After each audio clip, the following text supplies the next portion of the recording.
Fourth lecture है orthopaedics and trauma का। इससे पहले मैंने आप लोगों को पीडियाट्रिक फ्रैक्चर पढ़ाए थे, सॉल्टर हैरिस क्लासिफिकेशन पढ़ाई थी और ऑस्टियोपोरोटिक फ्रैक्चर्स पढ़ाए थे, ठीक है, एओ क्लासिफिकेशन पढ़ाई थी। तो ये इतने ज़्यादा इंपॉर्टेंट टॉपिक नहीं थे। आज हमने एक मेजर टॉपिक स्टार्ट करना है, ठीक है। वैसे तो ये आप लोगों का 10th एलओ बनता है, अगर आप तरतीब वाइज देखो तो ये 10th एलओ है and it is about septic arthritis, और ये हम लोग बेले एंड लव से कवर कर रहे हैं क्योंकि अच्छा मैं और भी टॉपिक्स इशू कर सकती थी। मार्फन सिंड्रोम भी मैंने आप लोगों को पढ़ाना है, एकॉन्ड्रोप्लेजिया भी पढ़ाना है, ऑस्टियोजेनेसिस इम्परफेक्टा भी पढ़ाना है।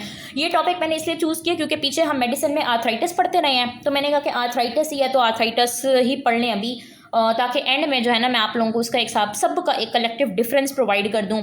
रिमाटॉइड, osteo, septic, gout, pseudo gout, SLE सबका एक डिफरेंस आ जाएगा आप लोगों के पास। तो सेप्टिक आर्थराइटिस है ये सर्जरी का टॉपिक, लेकिन इसका डिफरेंस मैं आप लोगों को मेडिसिन के साथ ही बता दूंगी, ठीक हो गया। सो एलो नंबर 10 है, इसमें 4-5 बातें उसने पूछी हुई हैं। सबसे पहले वो कहते हैं कि आपने डिफाइन करना है सेप्टिक आर्थराइटिस को और आइडेंटिफाई करना है उसके इटियोलॉजिकल एजेंट। ये सेप्टिक आर्थराइटिस होता क्या है और इसके कॉजेज़ क्या हैं।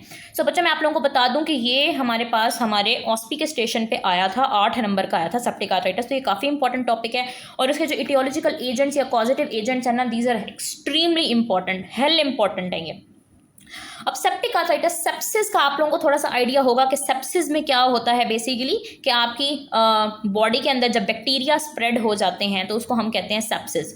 अब सेप्टिक आर्थराइटिस का मतलब है, इसका मतलब है जॉइंट के अंदर कोई इन्फ्लेमेशन हो रही है, जॉइंट के अंदर कोई इन्फेक्शन हो रही है और बैक्टीरिया की वजह से हो रही है, तो वो सेप्टिक आर्थराइटिस है। Septic is related to bacteria and arthritis, arth word is related to joints and itis is related to inflammation. So इसके अंदर जॉइंट की इन्फ्लेमेशन भी हो रही है, जॉइंट की इन्फेक्शन भी हो रही है, ठीक है। और कौन से जॉइंट की? साइनोवियल जॉइंट की। साइनोवियल जॉइंट की इन्फेक्शन हो रही होती है usually by bacteria, resulting in acute inflammation of the joint. Joint की एक्यूट इन्फ्लेमेशन और इन्फेक्शन हो रही होती है, बैक्टीरिया की वजह से हो रही होती है। और कौन सा जॉइंट इन्वॉल्व होता है? साइनोवियल जॉइंट इन्वॉल्व होता है।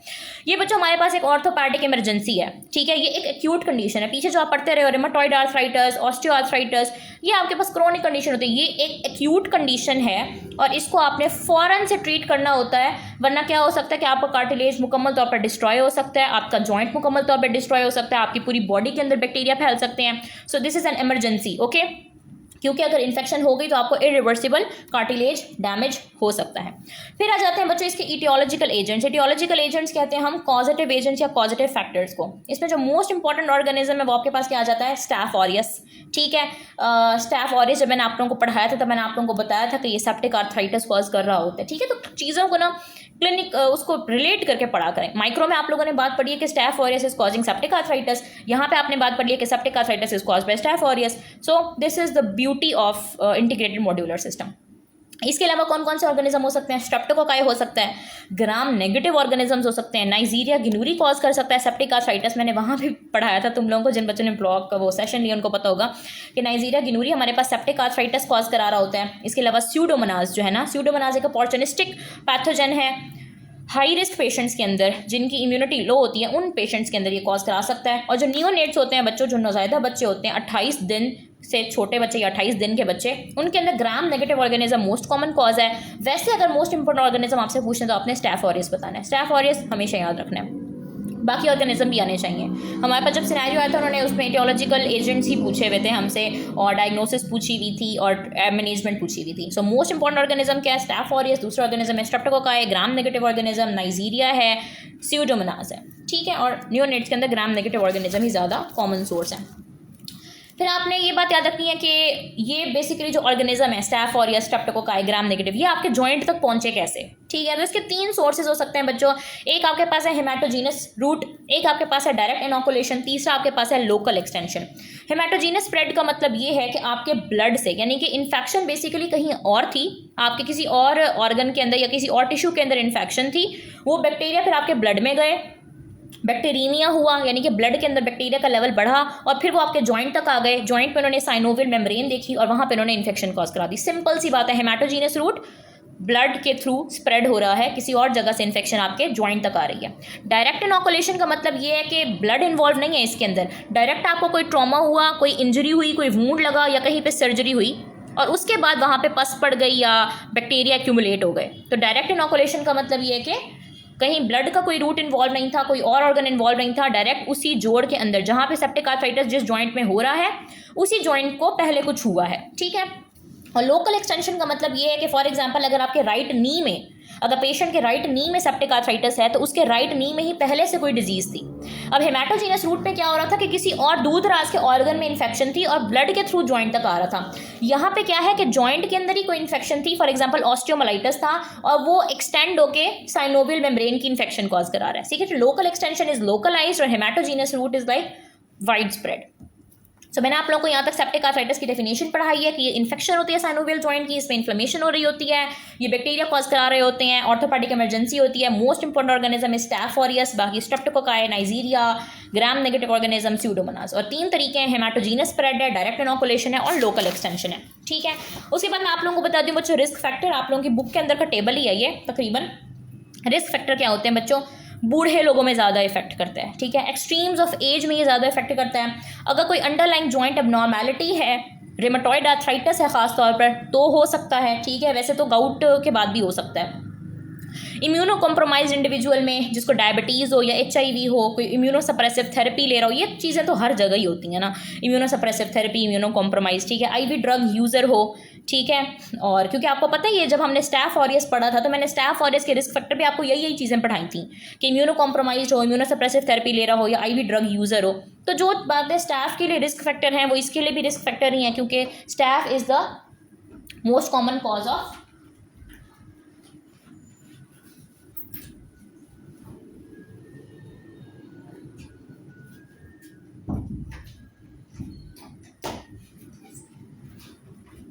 सॉरी बच्चों। सो मैं आप लोगों को बता रही थी कि जो चीज़ें रिस्क फैक्टर हैं स्टैफ और इसके लिए, वही रिस्क फैक्टर हैं इसके लिए भी।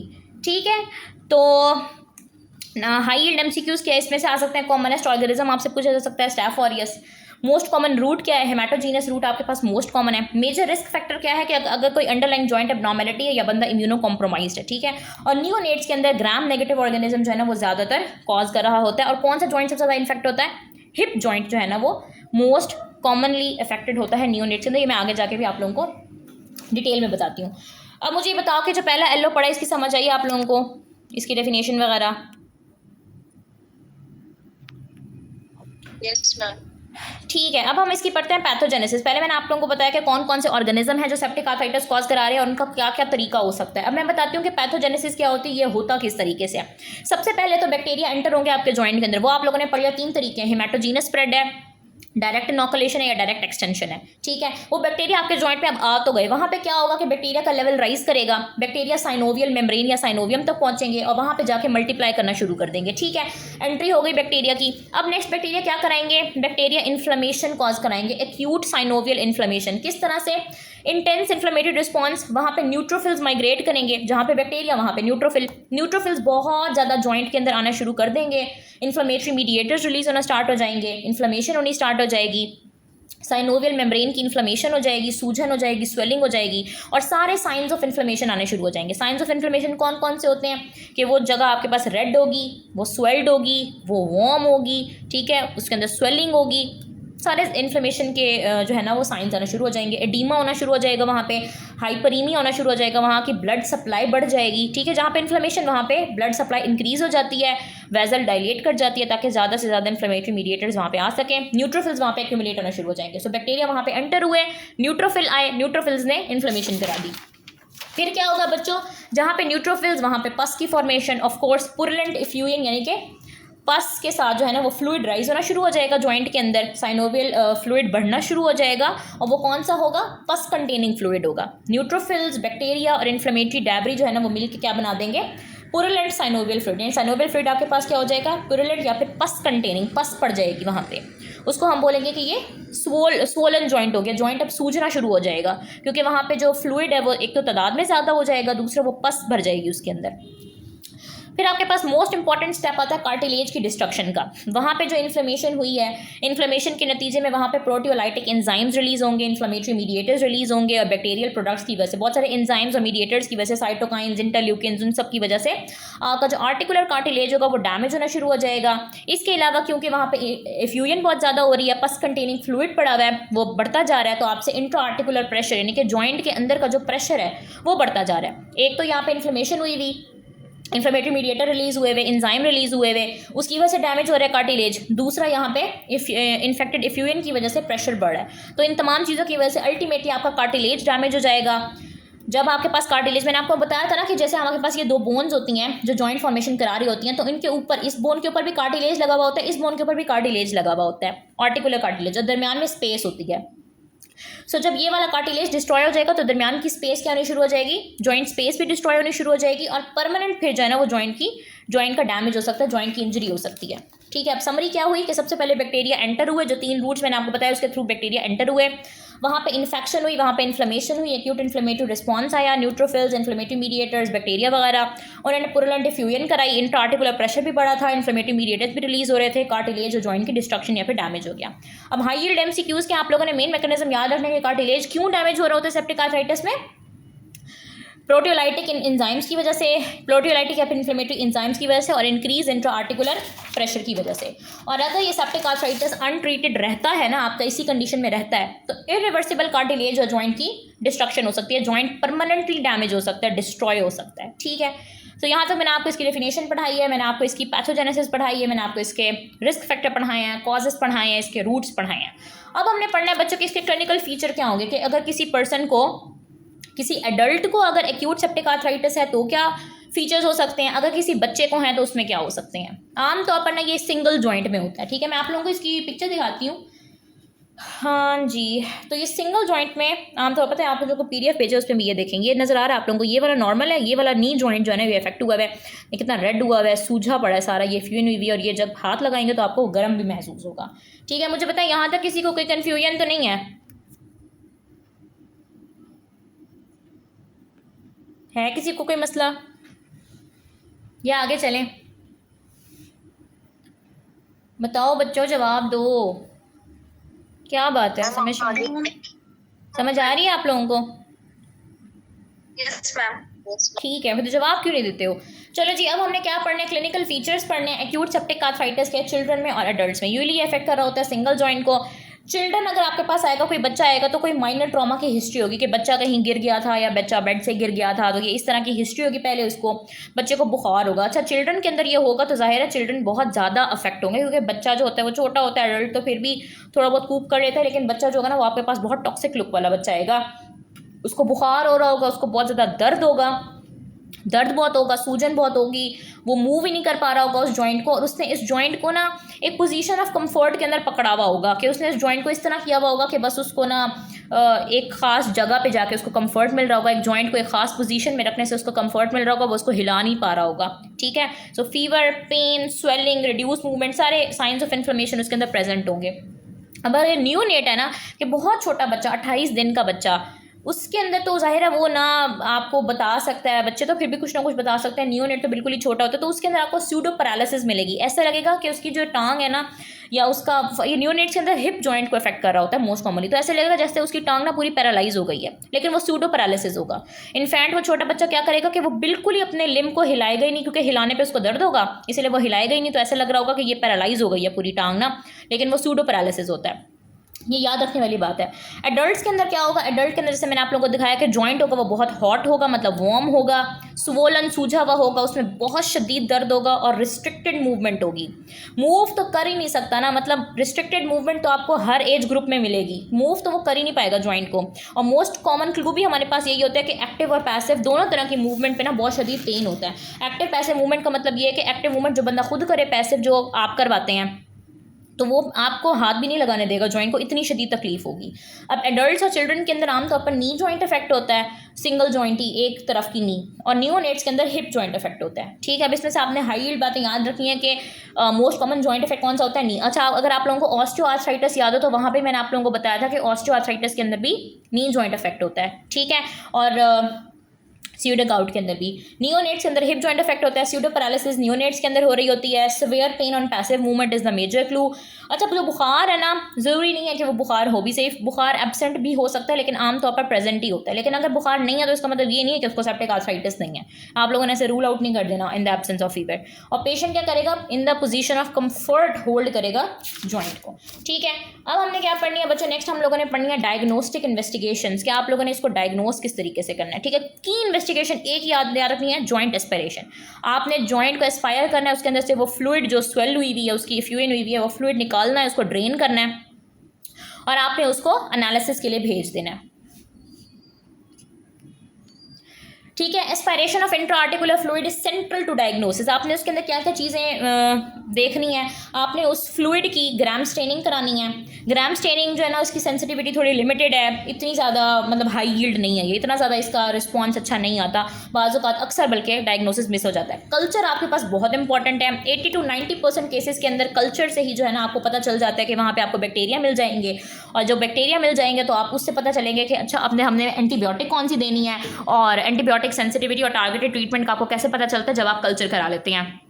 इसके अलावा आप साइनोवियल फ्लूइड के अंदर जो है ना उसकी अपीयरेंस देखेंगे, टर्बिड उसकी अपीयरेंस हुई भी होगी। WBC काउंट देखेंगे तो आपको वहाँ पे रेज्ड WBC काउंट मिलेगा और न्यूट्रोफिल्स बहुत रेज मिलेंगे। बच्चों आपको पता है एक्यूट बैक्टीरियल इन्फेक्शन के अंदर हमेशा न्यूट्रोफिल्स रेज होते हैं, सो आपको वहाँ पे रेज न्यूट्रोफिल्स मिलेंगे। 90% जो सेल्स आपको मिलेंगे ना WBCs, उसमें 90% आपके पास न्यूट्रोफिल्स होंगे जो स्ट्रांगली सपोर्ट करता है बैक्टीरियल इन्फेक्शन को। इसके अलावा आप क्रिस्टल्स की एग्जामिनेशन करा सकते हैं to rule out the gout and pseudogout. Crystal वैसे यहाँ पे ऑफकोर्स प्रेजेंट नहीं होंगे, लेकिन अगर आपने गाउट और स्यूडोगाउट को जहन में, क्योंकि जब एक डॉक्टर के पास पेशेंट आता है ना तो उसके जहन में बहुत सारी चीज़ें होती हैं, अच्छा ये भी हो सकता है, ये भी हो सकता है, ये भी हो सकता है। तो दूसरी चीज़ों को रूल आउट करने के लिए बाज़ औक़ात ना इन्वेस्टिगेशंस कराई जा रही होती हैं। तो आप लोगों ने जॉइंट एस्पिरेशन याद रखना है, किस किस चीज़ को आपने सेंड करना है फ्लूइड, किस किस चीज़ के लिए, gram staining, culture, synovial, WBC count और क्रिस्टल की एग्जामिनेशन। और कल्चर इसमें सबसे ज़्यादा हाई यील्ड है। इसके अलावा आप CBC करा सकते हैं, CBC पे भी आपको रेज्ड न्यूट्रोफिल्स मिलेंगे। ESR और CRP करा सकते हैं, तो वो रेज्ड इन्फ्लेमेटरी मार्कर्स हैं, वो भी रेज्ड मिलेंगे। ब्लड का कल्चर भी करा सकते हैं अगर बैक्टीरिया का लग रहा है ना आपको कि पूरी बॉडी के अंदर सेप्सिस हो गया है या पूरी बॉडी के अंदर बैक्टीरिया हो गया है, उसको रूल आउट करने के लिए आप ब्लड कल्चर करा सकते हैं। ठीक है। इमेजिंग आपके पास आ जाता है, अल्ट्रासाउंड आप करा सकते हैं जो कि खास तौर पर हिप की फ्यूजन के लिए होता है, बच्चों में करा सकते हैं, और इसे आपको जॉइंट की फ्यूजन, एसोसिएटेड बोन इन्वॉल्वमेंट और अल्टरनेटिव पैथोलॉजी के कोई और मसला तो नहीं है, उसके लिए आप अल्ट्रासाउंड भी करा सकते हैं। हाई यील्ड पॉइंट्स इसमें यही है कि इन्वेस्टिगेशन आपने एक याद रखनी है, जॉइंट एस्पिरेशन, उसमें आपको WBC काउंट रेज मिलेगा, न्यूट्रोफिल ग्रेटर देन 90% मिलेंगे, और कल्चर आपको 80 to 90% ऑफ द केसेस में पॉजिटिव मिलेगा। जब कल्चर पॉजिटिव आता है आपको पता चल जाता है अच्छा कौन सा बैक्टीरिया इन्वॉल्व है, कौन सी एंटीबायोटिक देनी है। ठीक है। नेक्स्ट आपके पास आ जाता है बच्चों मैनेजमेंट प्लान और इसकी कॉम्प्लिकेशन। मैंने अब तक आप लोगों को क्या बात बताई है, मैंने आप लोगों को बताया सेप्टिक आर्थराइटिस होता क्या है, जिसमें साइनोवियल फ्लूइड की इन्फेक्शन, इन्फ्लेमेशन हो रही होती है, आमतौर पर बैक्टीरिया की वजह से होता है। कौन से बैक्टीरिया की वजह से, स्टैफ ऑरियस की वजह से हो रहा होता है। फिर मैंने आपको रिस्क फैक्टर्स बताए हैं कि इम्यूनो कॉम्प्रोमाइज इंडिविजुअल्स के अंदर, ओल्ड एज के अंदर, अंडरलाइंग जॉइंट एबनॉर्मेलिटी के अंदर ज़्यादा हो रहा होता है। मैंने आपको बताया कि इसके 3 रूट्स होते हैं, हेमाटोजीनस रूट हो सकता है, डायरेक्ट इनोकुलेशन हो सकती है, डायरेक्ट एक्सटेंशन हो सकती है। फिर कौन कौन से रूट्स होते हैं कि बैक्टीरिया वहाँ पे एंटर होते हैं, वहाँ पे इन्फेक्शन कॉज कराते हैं, वहाँ पे न्यूट्रोफिल आते हैं, न्यूट्रोफिल इन्फ्लेमेशन कॉज कराते हैं, इन्फ्लेमेशन की वजह से और इंट्राआर्टिकुलर प्रेशर के रेज होने से कार्टिलेज और जॉइंट की डिस्ट्रक्शन हो जाती है।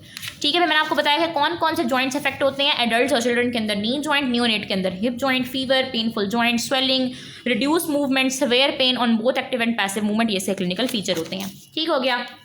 की इन्वेस्टिगेशन आप लोगों ने याद रखनी है, जॉइंट एस्पिरेशन, कल्चर याद रखना है, साइनोवियल WBC काउंट रेज। अच्छा ये ना हमसे पूछ रहे थे वो ऑस्पी के स्टेशन पे ना, अच्छा और क्या कराएंगे, अच्छा और क्या कराएंगे, तो आप लोगों को ये चीज़ें आनी चाहिए कि कौन कौन सी इन्वेस्टिगेशन आप लोग करा सकते हैं। और मैनेजमेंट प्लान आ जाता है बच्चों, मैनेजमेंट आप सर्जरी पढ़ रहे हैं हम लोग, तो इसके अंदर सर्जिकल मैनेजमेंट ही करेंगे, मेडिकल मैनेजमेंट भी करेंगे, सर्जिकल भी करेंगे। सर्जिकल मैनेजमेंट क्या करेंगे, फ़ौरन से आपको इसको ड्रेन करना पड़ेगा बच्चों। It is an orthopaedic emergency, prompt surgical drainage चाहिए, आपने इंसिजन करनी है, ड्रेनेज करनी है, और क्योंकि अंदर क्या है, इन्फेक्टेड फ्लूइड है, जितनी देर वो इन्फेक्टेड फ्लूइड वहाँ पे रहेगा उतने ज़्यादा बैक्टीरिया मल्टीप्लाई होंगे, उतने ज़्यादा न्यूट्रोफिल्स आएंगे, उतनी ज़्यादा इन्फ्लेमेशन होगी, उतना ज़्यादा आपका कार्टिलेज डैमेज होता चला जाएगा, और अगर आप इसको अनट्रीटेड रखेंगे तो आपका पूरा जोड़ ज़ाया हो सकता है। सो आपने इसको फ़ौरन से ड्रेन करना होता है, और आपने उसका जो फ्लूइड है वो निकाल के इन्वेस्टिगेशन के लिए भेजना होता है। उस दौरान आपने इनको एंटीबायोटिक्स देनी होती हैं, ब्रॉड स्पेक्ट्रम एंटीबायोटिक्स। ठीक है। अच्छा इसके मेथड मैं बता देती हूँ, आर्थ्रोस्कोपिक वॉश आउट कर सकते हैं या ओपन आर्थ्रोटमी कर सकते हैं इसकी ड्रेनेज के लिए ना, इसके नाम बस याद कर लो, बहुत है, इसकी डिटेल क्या याद करनी। मेडिकली आप किस तरह मैनेज करेंगे, जाहिर है बैक्टीरिया है तो आप एंटीबायोटिक्स थेरेपी देंगे, आपने 3 से 6 हफ्तों तक एंटीबायोटिक्स देनी होती हैं, और ट्रीटमेंट जो है ना वो स्टार्ट होता है IV एंटीबायोटिक, क्योंकि आपको पता है कि ये एक इमरजेंसी, आप ऑरली रिलाई नहीं कर सकते, आपने पैरेंटल रूट से जल्द अज जल्द एंटीबायोटिक्स देनी होती हैं। बाद में जब आपके पास कल्चर के रिजल्ट आ जाते हैं तो बाद में आप उसके मुताबिक एंटीबायोटिक्स एडजस्ट कर लेते हैं कि अच्छा अब ये आया है ऑर्गेनिज्म तो हमने उसके खिलाफ ये वाली एंटीबायोटिक देनी है। ठीक है। सपोर्टिव मैनेजमेंट क्या होगा, आप साथ में एनाल्जेसिक्स दोगे, पेन रिलीविंग ताकि पेन ना हो, उसको रेस्ट करवाओगे पेशेंट को, और जॉइंट की पोजीशनिंग अप्रोप्रिएट कराओगे. So this was all about the management. अब आ जाती है इसकी कॉम्प्लिकेशन आप लोगों को खुद भी पता चल गई होंगी कि कार्टिलेज डैमेज हो सकता है, जॉइंट डिस्ट्रॉय हो सकता है. जॉइंट डिस्ट्रॉय हो जाएगा तो जाहिर है क्वालिटी ऑफ लाइफ इफेक्ट होगी. इसके अलावा ऑस्टियोमाइलाइटिस हो सकता है, सेप्टिक शॉक, यहीं से बंदा जो है ना, वो कल मैं पढ़ाऊंगी इंशाल्लाह, सेप्सिस पता चल जाएगा आप लोगों को. यहाँ से बैक्टीरिया पूरी बॉडी के अंदर स्प्रेड हो सकते हैं. परमानेंट जॉइंट डिसफंक्शन हो सकता है बच्चों के अंदर, क्योंकि खासतौर पर जो बच्चे होते हैं, न्यूनेट्स होते हैं, उनकी ग्रोइंग एज होती है, तो उनके अंदर तो बहुत ही ज़्यादा लॉन्ग टर्म डैमेज कॉज फिर पूरी टांग के अंदर मसला हो सकता है. इस तरह के मसाइल हो सकते हैं. अब हाई यील्ड पॉइंट्स आपने याद रखने के, ट्रीटमेंट क्या होगा, अर्जेंट ड्रेनेज और एंटीबायोटिक्स आपने देनी है 3 से 6 हफ्तों के लिए. स्टार्ट करना है आईवी थेरेपी में, बाद में आपने इसको एडजस्ट करना है according to the culture reports. Major जो कॉम्प्लिकेशन है वो होती है कार्टिलेज या जॉइंट की डिस्ट्रक्शन, और मेजर सिस्टमिक कॉम्प्लिकेशन क्या है, सेप्सिस या फिर सेप्टिक शॉक. लोकली क्या हो सकता है, कार्टिलेज या जॉइंट का डैमेज, और सिस्टमिक तो फिर ये है कि पूरी बॉडी के अंदर बैक्टीरिया फैल गए हैं, उसको सेप्सिस कहेंगे. ठीक है बच्चों, यहाँ पे वीडियो का एंड करते हैं. कोई कन्फ्यूजन, कोई प्रॉब्लम है तो आप लोगों ने मुझसे पूछ लेनी है, और जो पार्ट मिस हो गया है मैं उसको दोबारा रिकॉर्ड कर लेती हूँ, और फिर मैं इंशाल्लाह आप लोगों को वो सेंड कर दूँगी. Thank you very much.